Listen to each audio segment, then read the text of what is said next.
Hello, I'm Roy Miller from Dallas, Texas. Today we're going to be discussing love relationships and family and some points to ponder. And hi, I'm LaurieAnn from Milton, Ontario, Canada. I am that gal, and we will be discussing two opposite points of view.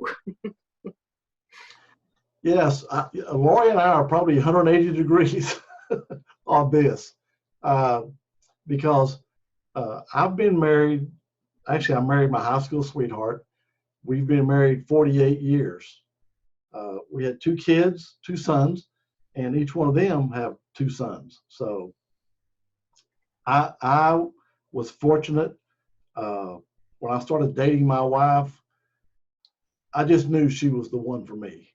It's hard to describe, hard to explain. I was 17, she was 15 when we started dating. But I just knew she was the one I was supposed to be with. And I think she felt the same way.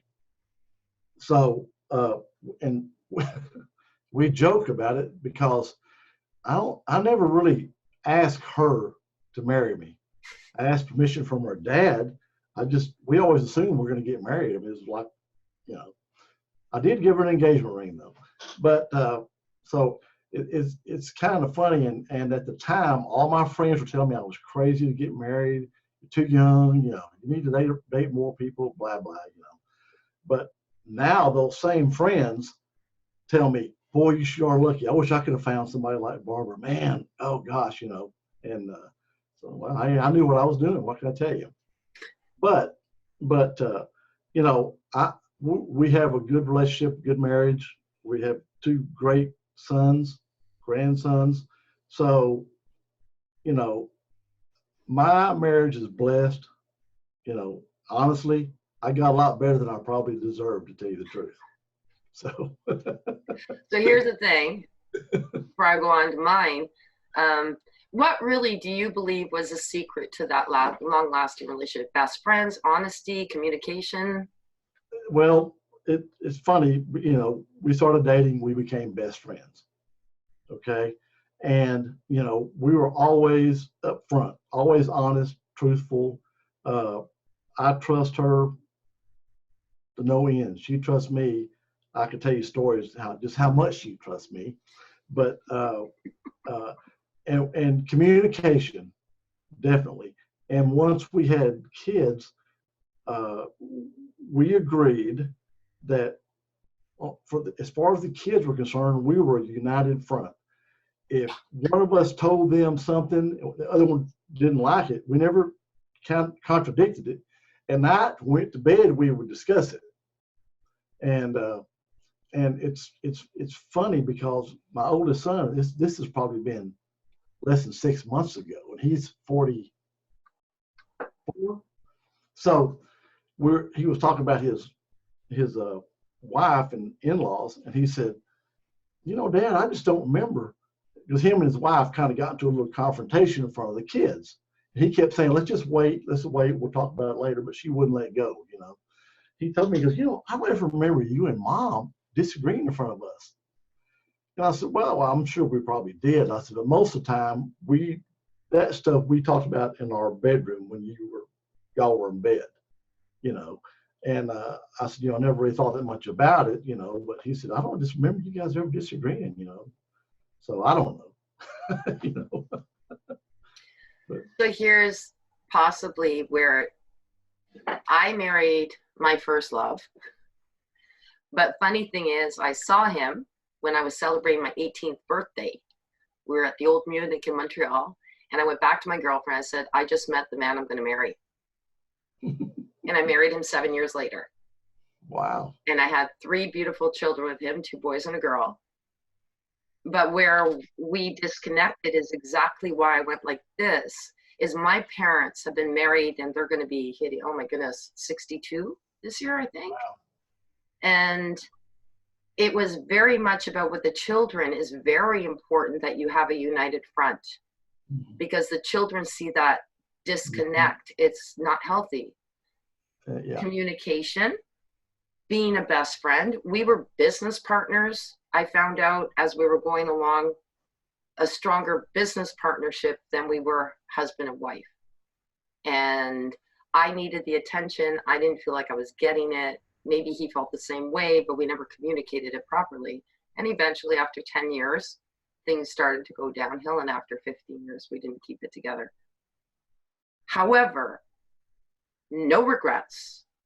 And in the last 15 years, I've been on my own.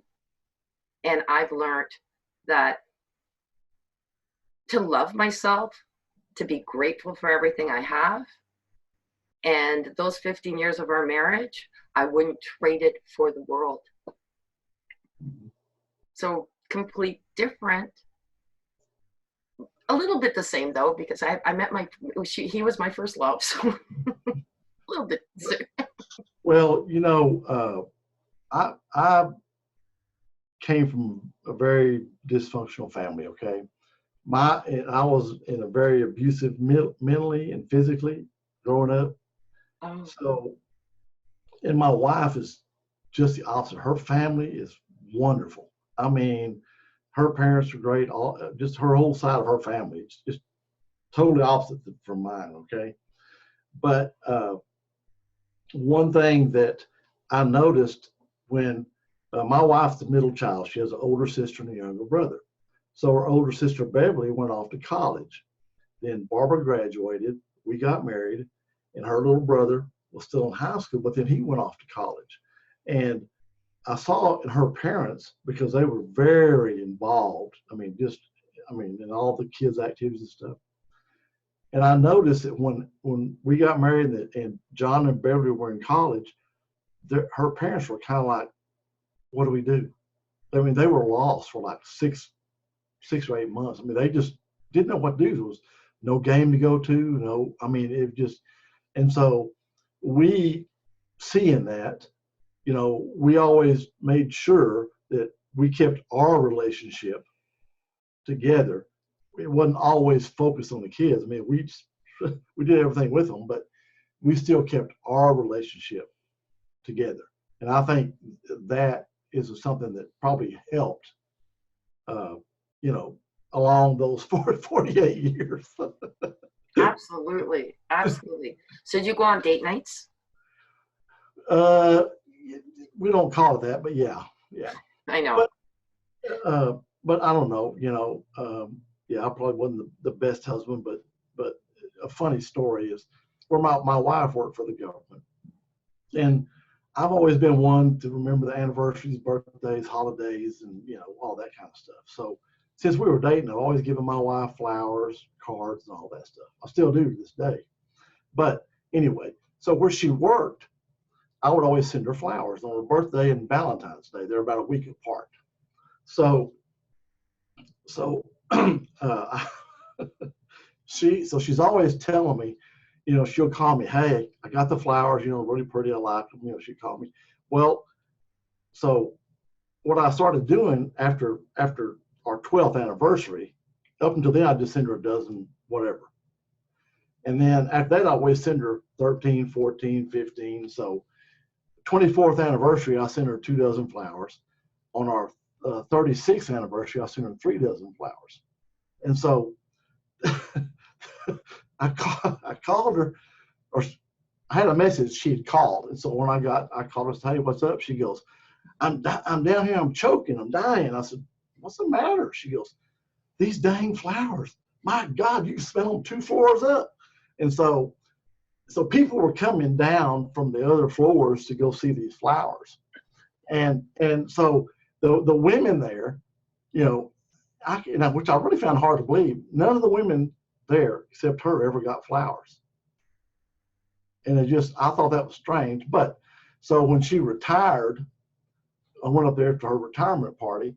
And so all these, of course, I had met some of these people in events and stuff, but they all came to me, please don't let her retire. Please don't let her retire. I said, well, why? She goes, we're not gonna have any flowers anymore. they go, I wish my husband was sending flowers. Oh, that's so cute. But it's a great idea, though. Yeah, wow. But anyway, that's just. That's beautiful. So they basically ask. Obviously, you're happy in your family situation. Yeah. I have some challenges because I don't see my parents as often as I should, and my mother makes me very aware of that. We're not going to be here for long. She was good at that. I love her to death. And I would like to see my children more often. I mean, they're not that far away, but I do reach out to them regularly, and my sister, my younger sister. Just, I've been very blessed with relationships in my family, definitely. Yeah, well, that's good because you know, I've got to tell you some about parenting or my experience. Since I had such a crappy childhood, it was important to me not to pass that on. Okay, so I really focused on making sure I didn't do that. And I told my wife, I said, look, if you ever see me headed that direction, you need to tell me, hey. Nice. So, and so and a few times she said, hey, you need to think about what you're doing, what you're saying. And so I finally got to where, for me, when the kid disciplined the kids, I never did it when I was upset or mad. I would wait till I could calm down and really think about, because once you say something, it's there forever. You can't take it back. So I tried to Guilty.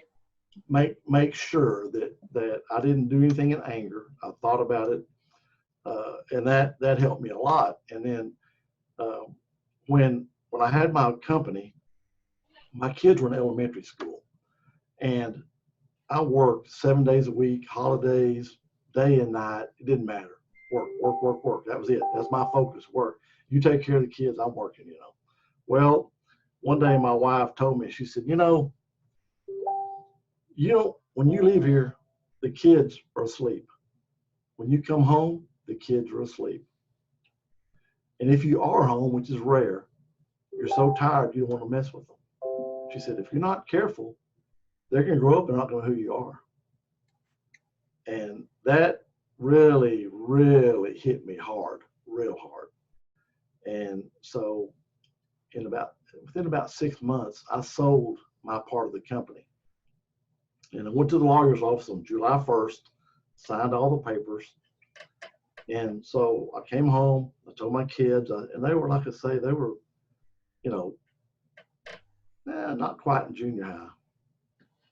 Yeah, but we're getting close. So I told them, I said, look, if y'all will help me for 2 weeks, I got stuff around the house I haven't done, your mom's, I keep promising. If y'all will help me for 2 weeks, as soon as that's done, we'll spend the whole rest of summer doing whatever y'all want to do. Because I'm not going to be working. Because I took off till like the middle of January. So can we go swimming? Yeah. Can we go Six Flags? Well, yeah, whatever y'all want to do. Whatever you want to do. So they helped me get stuff around the house. So, what are you going to do? Let's go Six Flags. So we go Six Flags. We go swimming, bowling, I don't know, all the stuff they wanted to do till school started. Well, so my wife is still working. And so and of course, when I would go to the grocery store, I would run all the errands, I would fix dinner, I'd clean the house and all that stuff, And so I took the kids to and from school, all that jazz, all that. I was Mr. Mom, okay? That's why I was Mr. Mom. So, so the people at work, I say, does it bother you that your husband's not working? She goes, are you kidding?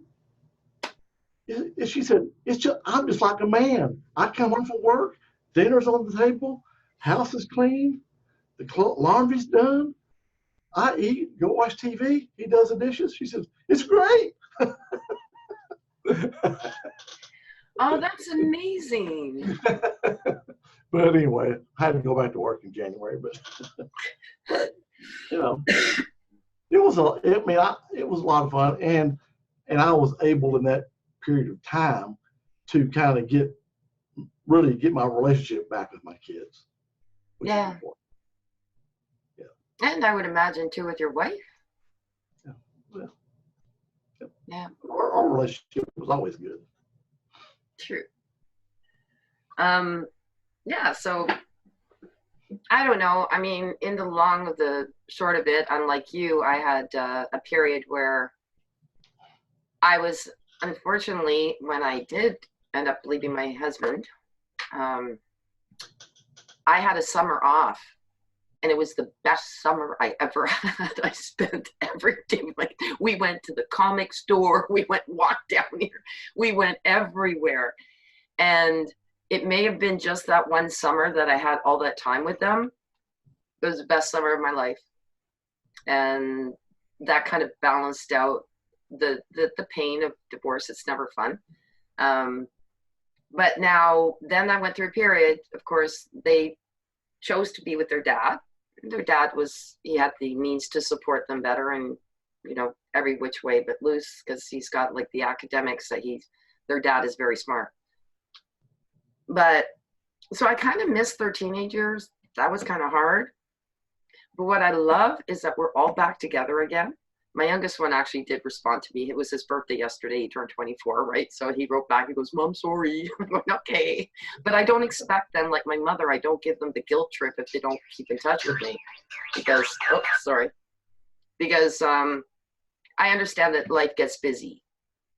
Yeah. But my oldest one always texts me, "I love you tons, Mom." And that little tiny thing, just that text, and I know it's not a phone call, but it makes the world of difference. Mm-hmm. And I can now go out, I can have dinner with my kids, I can have like a glass of wine with them, because my son was in the restaurant business, so he knows the fine wines. I go, "Mom, how about this one?" Mm-hmm. You know, and we get to talk about things that, and people will say, "Oh, I'm feeling so old because my children are getting older." I said, actually, I'm feeling younger because it feels like it's going like this. Like we're actually getting, it's closing up as they get older. And I have a different perspective on that. So that's me and my family. We are definitely not traditional on this side. Like my ex-husband and I and my children. And my sisters too. Believe it or not, my parents were together for 62 years, but every single one of their 4 daughters divorced. And a couple of them a couple of times. So you can't blame it on the parents. Well, you know, my brother and I, we were married to the same girl. I mean, my brother's wife passed away in 2012. My brother just passed away in June. But him and Pam they were from Tim. They were kids. They were until they both passed away. And then all of my sisters have been married and divorced. So don't ask me. And my parents were married it might have been around 62 years, because my dad died right after their last anniversary. So, I mean, you know, I don't know. No rhyme or reason, eh? No. Some people say, well, if your parents are together forever, you know, you're bound to have children that are going to, and yet, in all fairness too, here's another interesting thing. When I was in Montreal, and actually of all my friends, I am the anomaly of divorce. Most of my friends are still married after 32 years. Mm-hmm. It just happens. But again, with family and to the point, is my singleness, does it fulfill my needs? It does. And I've got pets, and I keep myself busy, and I always have friends around. I mean, whether it's on the internet or whether it's at my door, I don't know, because I loved my ex-husband so much. I really don't know if I could ever have somebody there again. I think that I'm happy with me.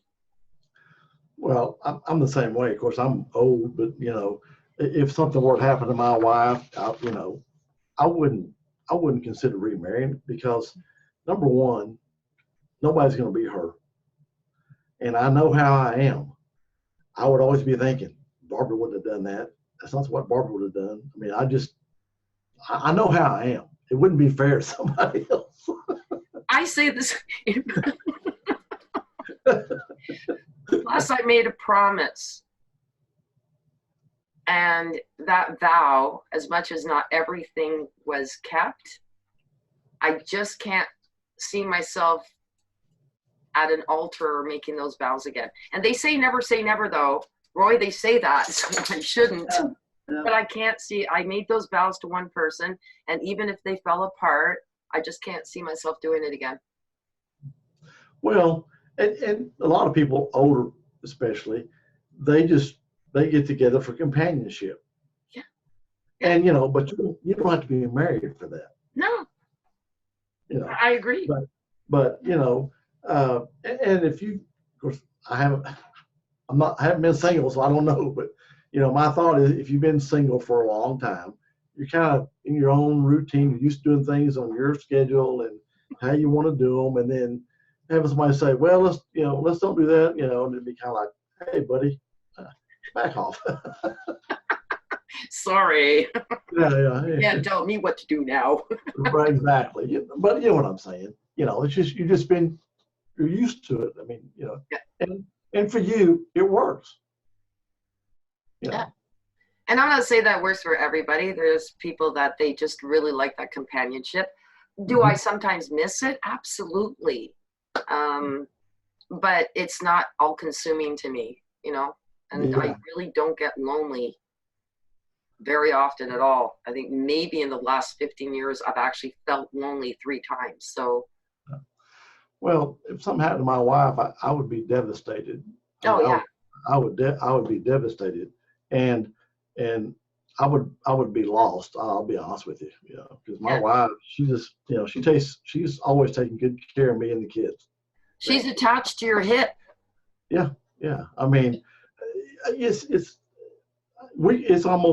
so bad that we could be like on a trip driving, and I'll think, man, I need to use the restroom, or I need to stop me some drink, and about that time I start to say something, she'll go, let's talk, use the bathroom.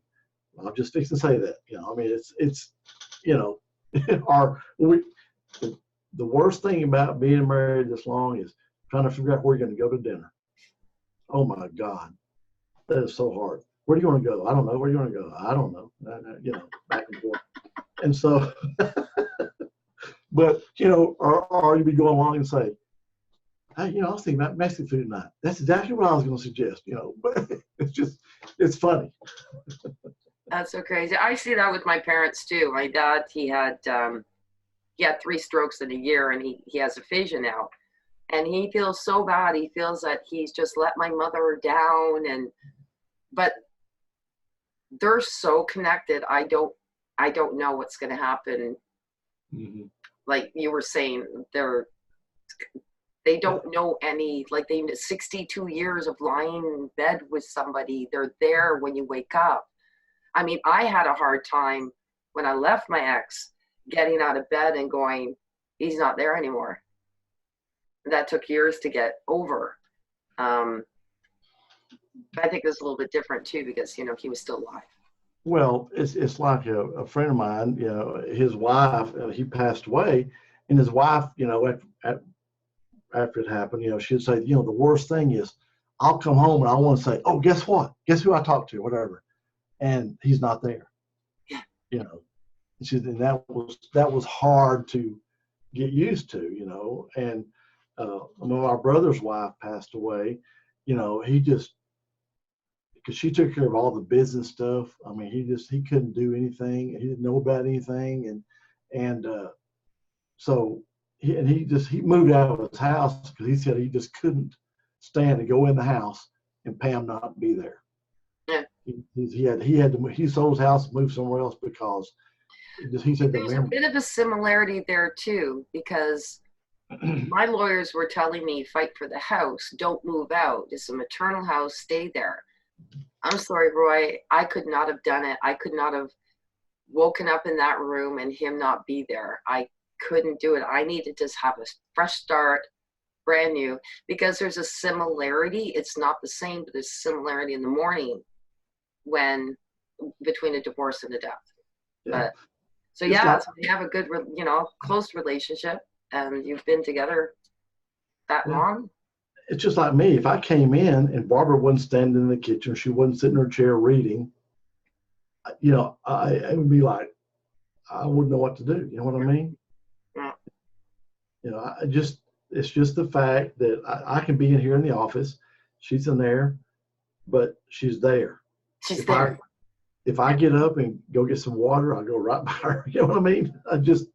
I don't know. It's And just then, that. people like me, we end up with our dogs and our cats. And we know they're there. And when you come home, they're all excited to see you. So you go, okay, yeah, that'll do for now. Yeah, they're more excited to see you than your spouse is. Yeah. And you can never do wrong, like they just love you no matter what. So Exactly. anyway. Exactly. Okay, so we're going to do that. This will edit and figure out the little thing, but this is about relationships. And I'm LaurieAnn. I am that gal.